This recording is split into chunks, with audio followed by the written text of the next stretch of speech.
Olá, meus amigos, boa noite a todos, sejam bem-vindos ao canal Espiritismo na Prática.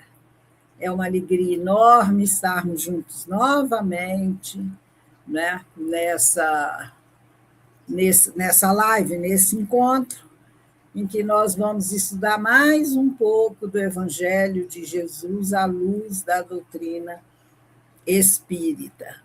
E este é o programa Palavras de Vida Eterna. Então, vamos convidar vocês, né?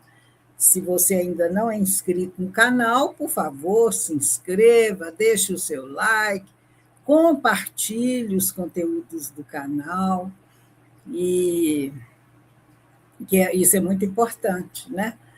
Para o canal. Então, nós vamos fazer a prece, vamos mentalizar a figura de Jesus e vamos pedir a Ele que nos envolva em sua paz, bem como a todos os nossos irmãos em humanidade. E vamos agradecer também, principalmente, pela sua presença em nossas vidas, pelo seu Evangelho e pela doutrina espírita. Agradecemos a Deus, nosso Pai, pela vida infinita que Ele nos concede. Agradecemos a Maria Santíssima, nossa Mãe, e aos bondosos amigos espirituais. Te rogamos, Jesus, que nos inspire nas reflexões desta noite e que possam ser momentos proveitosos para todos nós. E é em teu nome, em nome de Deus, que nós iniciamos as nossas reflexões desta noite. Que assim seja. Então, gente, hoje nós vamos comentar a passagem evangélica que Lucas relata em seu Evangelho, no capítulo 24, nos versículos 13 a 35. E o título, né, é A Caminho de Emaús. É uma belíssima passagem, como sempre, né, que nos proporciona muitas oportunidades de aprendizado. Então, vamos resumir, porque o texto é bem grande, né? E é o seguinte: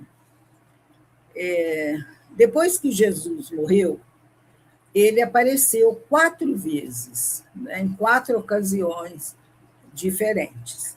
E esta passagem do Caminho de Emaús, haviam poucos dias, né, que ele havia morrido e aparecido para os seus discípulos, para os apóstolos, para os seguidores, né? E aqui, nesse dia, iam 2, né, discípulos para uma aldeia chamada Emaús, que distava 12 quilômetros. Lucas fala em 60 estádios. 60 estádios são 12 quilômetros, cujo nome era Emaús. E iam falando, comentando entre si o que havia sucedido, né, com o mestre. E aconteceu que eles estavam ali distraídos, conversando, fazendo perguntas um ao outro, e Jesus se aproximou e começou a acompanhá-los. Mas os olhos deles, né, dos 2, estavam como que fechados, para que não o conhecesse. E ele lhes disse, Jesus disse para eles, que palavras são essas que caminhando trocais entre vós? E por que estáis tristes? E um, que era o Cleopas, disse-lhe: És tu só peregrino em Jerusalém e não sabes as coisas que nela têm sucedido nestes dias? E Jesus pergunta: quais? E eles lhe disseram: as que dizem respeito a Jesus, Nazareno, o Nazareno, que foi um profeta poderoso em obras e palavras diante de Deus e de todo o povo. E como os principais dos sacerdotes e os nossos príncipes o entregaram à condenação de morte e o crucificaram. E nós esperávamos que fosse ele que remisse, que libertasse, né, Israel. Mas agora, com tudo isso, já é o terceiro dia desde que essas coisas aconteceram. É verdade que também algumas mulheres dentre nós nos maravilharam, as quais de madrugada foram ao sepulcro e, não achando o seu corpo, voltaram, dizendo que tinham visto uma visão de anjos, que dizem que ele vive.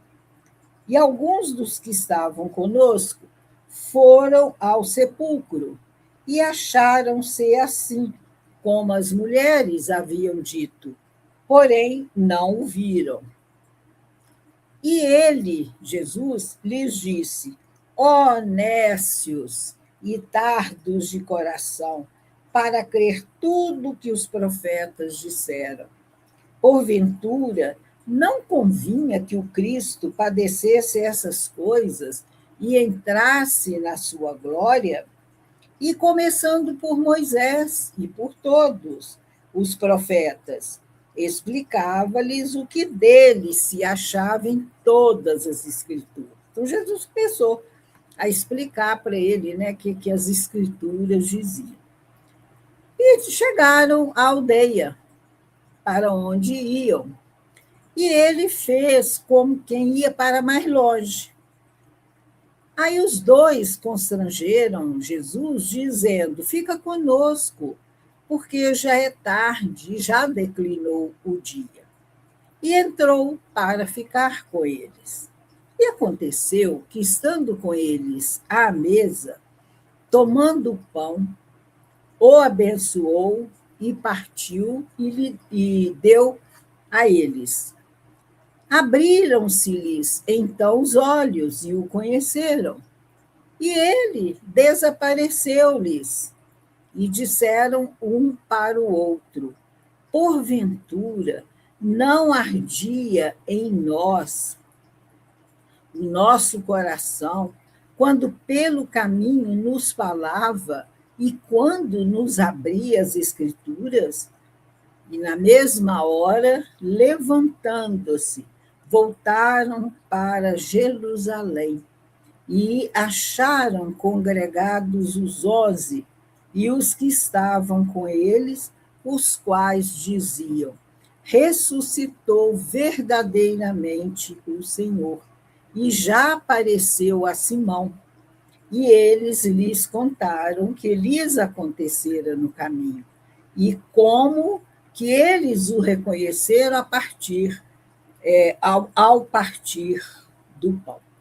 Então, esses acontecimentos, né, ali na estrada de Emaús, dizem respeito a dois discípulos que, após a crucificação de Jesus, ele apareceu para esses discípulos, comprovando assim a sobrevivência do Espírito. E aí, e aqui,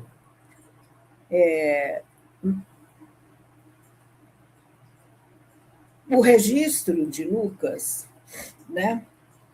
mostra que dois discípulos, Cleopas e um outro desconhecido, eles caminhavam de Jerusalém para Emaús. Esse nome Emaús significa águas quentes.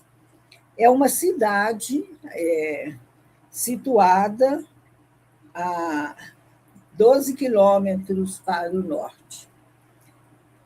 E esses discípulos, estavam abatidos, estavam desiludidos, e eles comentavam e discutiam os acontecimentos terríveis de alguns dias antes.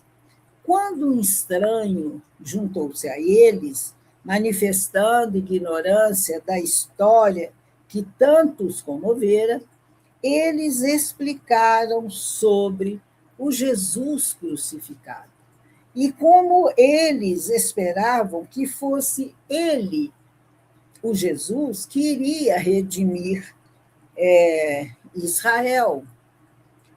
Convidado para participar, então, da ceia com Cleopas e o seu companheiro, Jesus, o estranho, né, revelou ser Jesus. E, ao benzer o pão e parti-lo, imediatamente depois ele desapareceu. E os dois voltaram com pressa para Jerusalém para levar a notícia aos outros discípulos. E, enquanto isso, Jesus aparecia a todos eles. Então, os discípulos estavam todos assustados com o que havia acontecido. E, apesar do sofrimento que eles traziam na alma, os discípulos, esses dois, caminhavam, né, trocando entre si ideias a respeito do martírio do seu Messias. E eles traziam os olhos fechados, como Lucas diz no Evangelho, possivelmente para qualquer tipo de percepção decorrente da desarmonia íntima produzida pelo trauma emocional da crucificação. Entretanto, eles não estavam abandonados pelo Senhor, que estava ali, né, que chegou até ali para consolá-los e esclarecê-los. Emmanuel tem uma mensagem que ele trata desse assunto no livro Pão Nosso, no capítulo 129. E Emmanuel diz assim: Jesus seguira-os, qual amigo oculto, fixando-lhes a verdade no coração, com as fórmulas verbais carinhosas e doces. Grande parte do caminho foi atravessada em companhia daquele homem, amoroso e sábio, que ambos interpretaram por generoso e simpático desconhecido. E somente ao partir do pão, eles reconhecem o mestre muito amado. Os dois aprendizes não conseguiram a identificação nem pelas palavras, nem pelo gesto afetuoso. Contudo, tão logo surgiu o pão materializado, dissiparam todas as dúvidas e creram.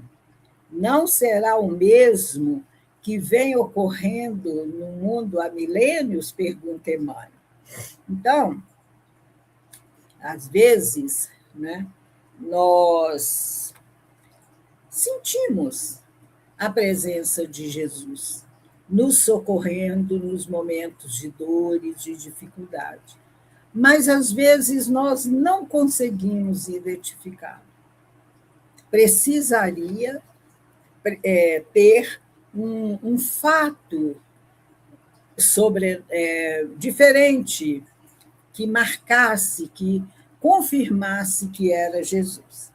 E os ensinamentos espíritas, né, demonstram que a aparição de Jesus aos discípulos, mesmo sob a aparência de um simples viajante, não tem nada de surpreendente, nada, porque o Espiritismo nos ensina a conhecer os mecanismos que produzem este fenômeno. Na verdade, as manifestações mais comuns se dão durante o sono, por meio dos sonhos, são as visões. Então, isso é comum, né? Os espíritas sabem disso.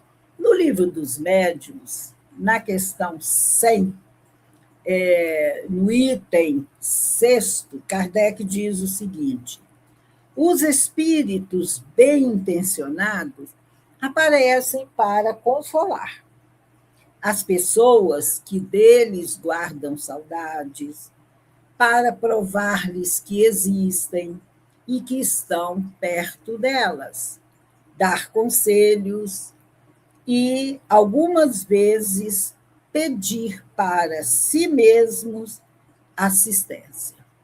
Evidentemente, Jesus, que é o diretor espiritual do orbe, do planeta, tornou-se visível para, para prestar amparo, para consolar aqueles dois que estavam sofrendo tanto, né, com a morte terrível do Mestre. E Jesus também apareceu para eles para mostrar, provar a imortalidade, né?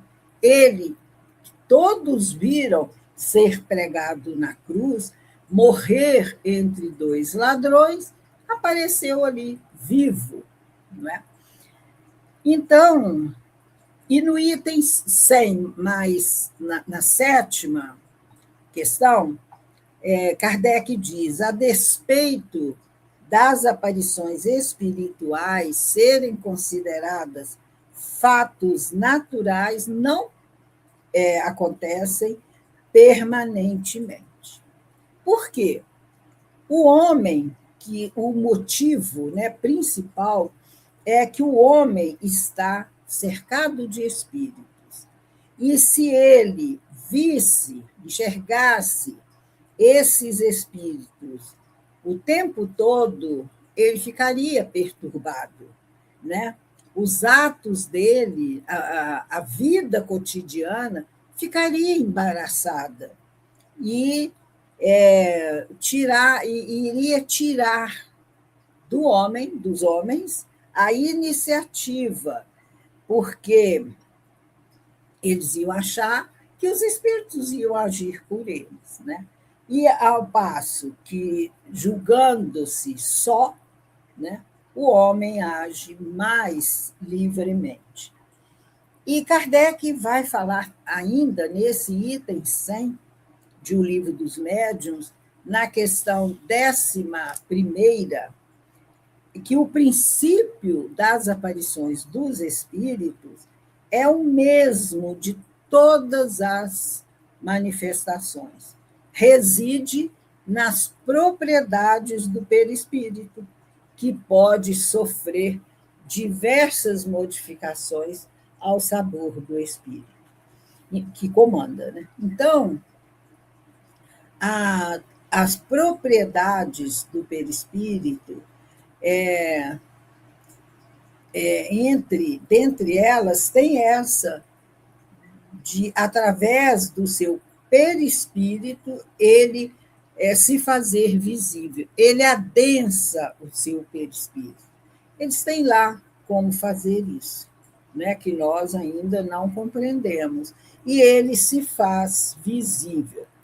Mas Kardec, continuando aqui agora no item 102, ele diz que a pessoa que vê o espírito, né, nessas aparições, ele está em estado de vigília, ou seja, ele está acordado, como nós estamos aqui agora, e no gozo da liberdade total, plena das suas faculdades.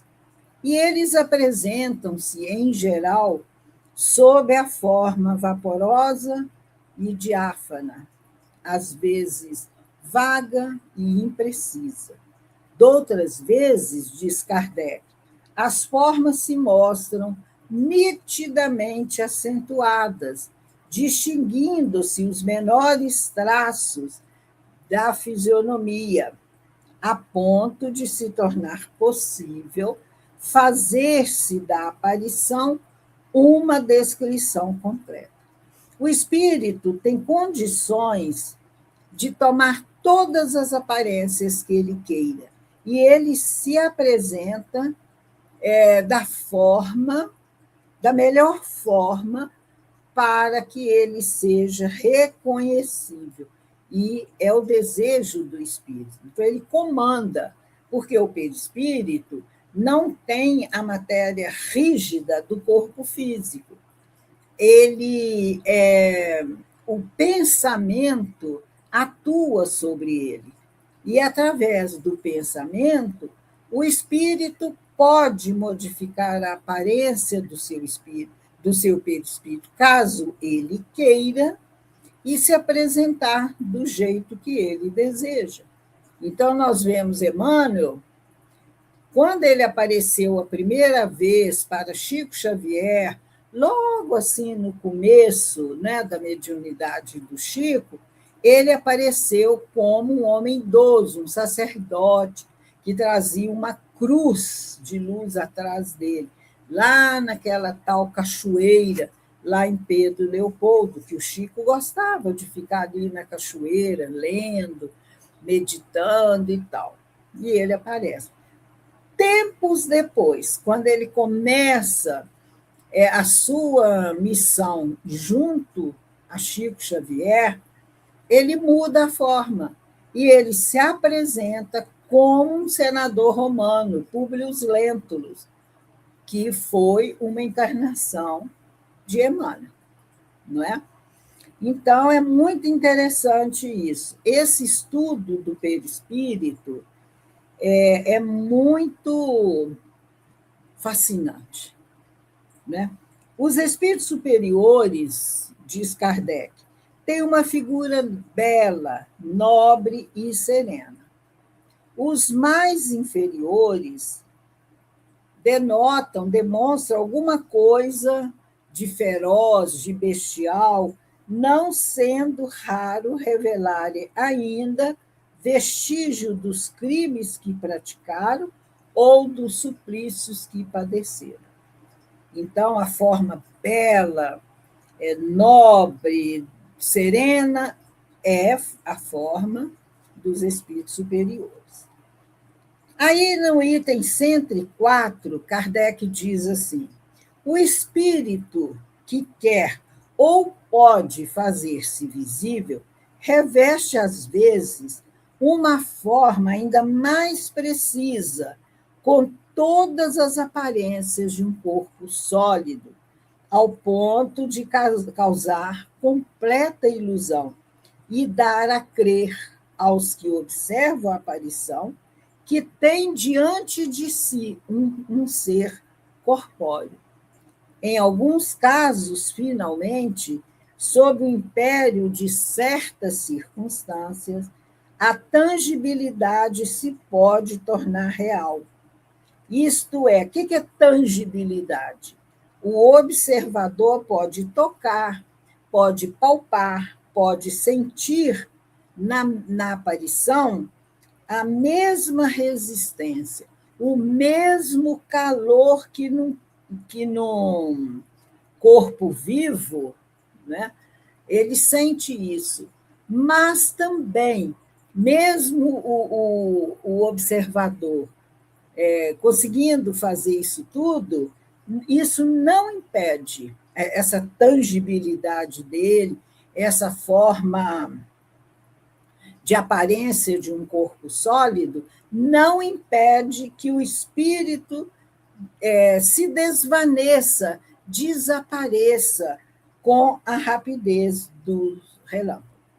Nesse caso, já não é somente com o olhar que se nota a presença do espírito, mas pelo tátil, pelo sentido tátil, quer dizer, ele toca ali aquele espírito, né? Então, essas explicações espíritas relativas à aparição de Jesus aos seus discípulos, a tangibilidade, quer dizer, essa possibilidade de tocar, deles perceberem ali como se fosse um homem encarnado, vivo, né? Vivo ele estava, mas vivo no sentido de estar, que não ter desencarnado. E o seu desaparecimento ocorrido durante a refeição, e no momento em que ele foi reconhecido por esses companheiros de viagem. E é interessante, é curioso, né, Jesus ter se manifestado como simples viajante àqueles discípulos, né, na estrada de Maús, quando ele se revelou a Maria de Magdala e se identificou como o Cristo, né? E nas primeiras horas daquele dia. E aos apóstolos durante o meio-dia, né? A refeição, quer dizer, do meio-dia. E algum motivo superior deve ter justificado essa atitude do mestre. E a gente pode pensar nas seguintes possibilidades. Nós não estamos respondendo, afirmando, mas são conjecturas, né? Será que essa aparição, se Jesus aparecesse abruptamente para os discípulos, que estavam muito ainda impressionados com os acontecimentos do Calvário e da crucificação, não iria assustá-los? Pode ser, né? Talvez a necessidade de ampará-los, de libertá-los da tristeza e da saudade fosse mais urgente. Quem sabe ocorreu ao Senhor, ao Mestre Jesus, a necessidade de uma forma anônima, né? Ele ali era um desconhecido, sondava as disposições íntimas relacionadas ao trabalho de cristianização que lhes caberia no futuro. Pode ser. Porque esses discípulos, esses seguidores mais fiéis de Jesus, que mais tarde divulgaram a boa nova, né? Foram aqueles que Jesus disse: ide e pregai a boa nova, curai os enfermos e tal. Foi esse, quem sabe, foi isso que Jesus quis dizer, né? Então, independentemente das motivações de Jesus de manter-se em anonimato, o texto de Lucas mostra para nós um fato efetivamente relevante. Aqueles discípulos nutriam sentimentos de afeto, de ternura, atenção e cuidados do mestre para com os dois viajantes, como bem nos esclarece Emmanuel, né? Então, gente, no livro Caminho, Verdade e Vida, Emmanuel tem uma outra mensagem muito bonita, é o capítulo 95, em que ele comenta sobre esses sentimentos desses discípulos, dizendo que eles estavam muito amargurados. E eles ficavam ali comentando os acontecimentos do Calvário, quem sabe tentando entendê-los ou consolar um ao outro, né? Um dizendo palavras de carinho e de paz e esperança, de conforto para aqueles dois, né? Eles estavam muito angustiados e a dúvida penetrava-lhes a alma, diz Emmanuel, levando os dois, né, ao abatimento, à negação. Mas aquele homem desconhecido alcançou-os na estrada. E ele parecia ser um miserável peregrino. Ele, sem identificar-se, ele esclareceu as verdades da Escritura, exaltou a cruz, exaltou o sofrimento, explicou para eles, né, que desde Moisés, desde os profetas antigos, todos esses sofrimentos estavam previstos nas Escrituras, né? E esses companheiros sentiram um bem-estar muito grande com a presença daquele homem que os confortava de uma forma muito amorosa. Somente quando eles chegaram ao final da viagem e eles estavam se sentindo assim muito fortalecidos, né, naquele ambiente aquecido da hospedaria, eles perceberam que Jesus era o mestre quando ele partiu o pão. Então, Emmanuel vai dizer que existem ainda hoje os aprendizes na estrada simbólica de Emaús, todos os dias. Eles atingem o Evangelho, mas eles se espantam diante dos sacrifícios que são necessários à eterna iluminação espiritual. Não entendem o ambiente divino da cruz e procuram paisagens mentais distantes. Entretanto, chega sempre um desconhecido que caminha ao lado dos que vacilam e fogem. Tem a forma de um viandante incompreendido, de um companheiro inesperado, de um velho generoso, de uma criança tímida. Sua voz é diferente das outras, seus esclarecimentos mais firmes, seus apelos mais doces. E quem partilha, diz Emmanuel, por um momento do banquete da cruz, jamais poderá esquecê-la. Muitas vezes partirá mundo afora, demorando-se nos trilhos escuros. No entanto, minuto virá em que Jesus, de maneira imprevista, busca esses viajores transviados e não os desampara, enquanto não os contempla, seguros e livres na hospedaria da confiança.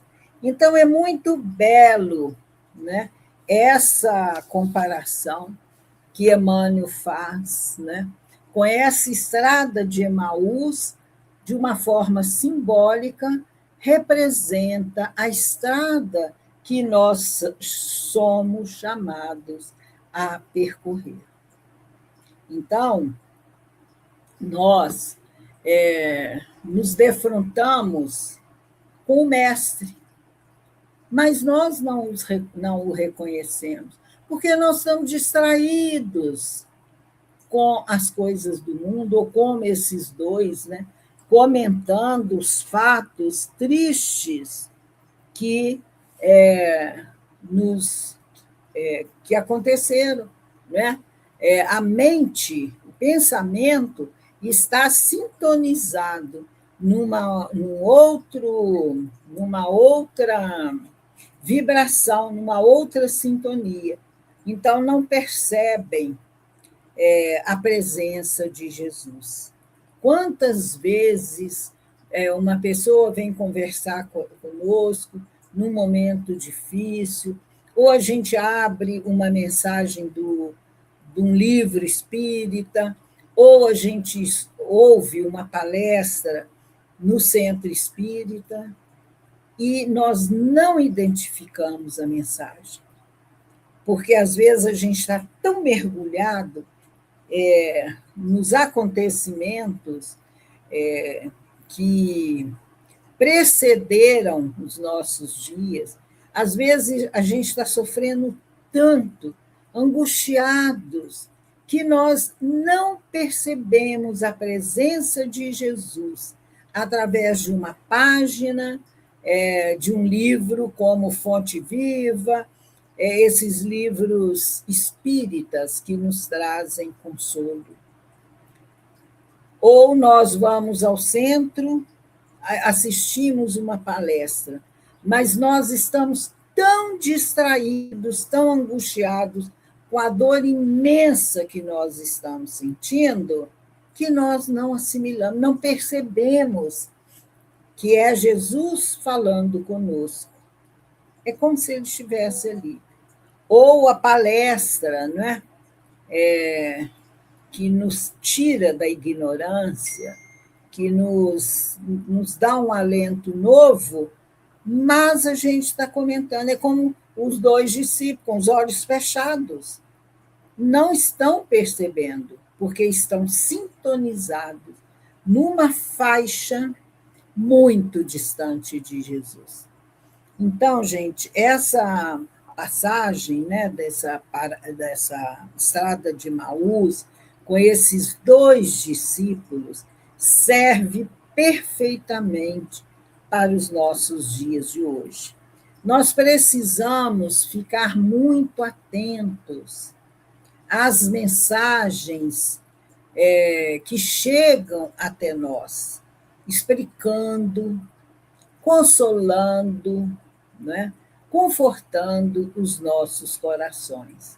São mensagens que o mestre inspira aos espíritos para que, através dos médiuns, eles psicografem essas mensagens belíssimas de consolo e de esperança.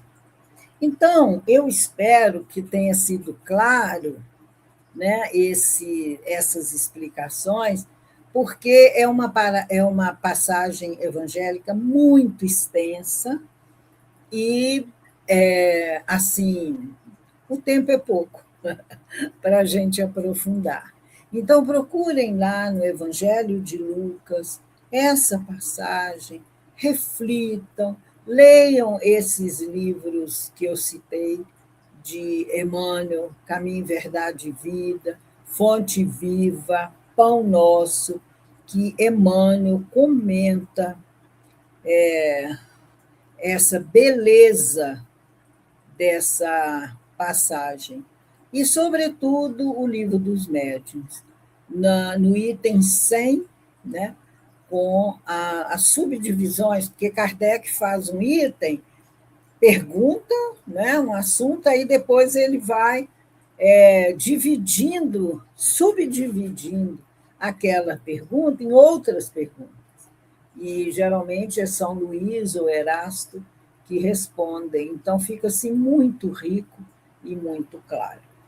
Então, gente, nós estamos no nosso horário, nós vamos fazer a nossa prece, agradecendo a Deus, a Jesus, por mais esta oportunidade, e que Ele abençoe o nosso esforço, que a paz do Mestre se faça em todas as nações do mundo, que as guerras, Senhor, sejam silenciadas que acabem essa tristeza dessas guerras, que o mal diminua, Senhor, e que o bem, o teu amor e a tua luz prevaleçam nesse nosso planeta tão belo, mas tão sofrido, tão distante de ti, Jesus, tão distantes de Deus, nosso Pai.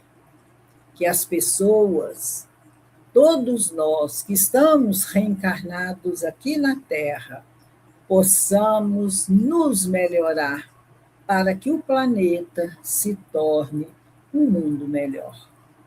Muita paz para todos nós e que o amor, a presença de Jesus, console os nossos corações e que nós possamos continuar nesse caminho que escolhemos, mas que possamos perceber as lições preciosas para o nosso crescimento. Que Jesus abençoe este canal, abençoe o nosso esforço e nos mantenha em sua paz. Que assim seja. Obrigado a todos e até o nosso próximo encontro.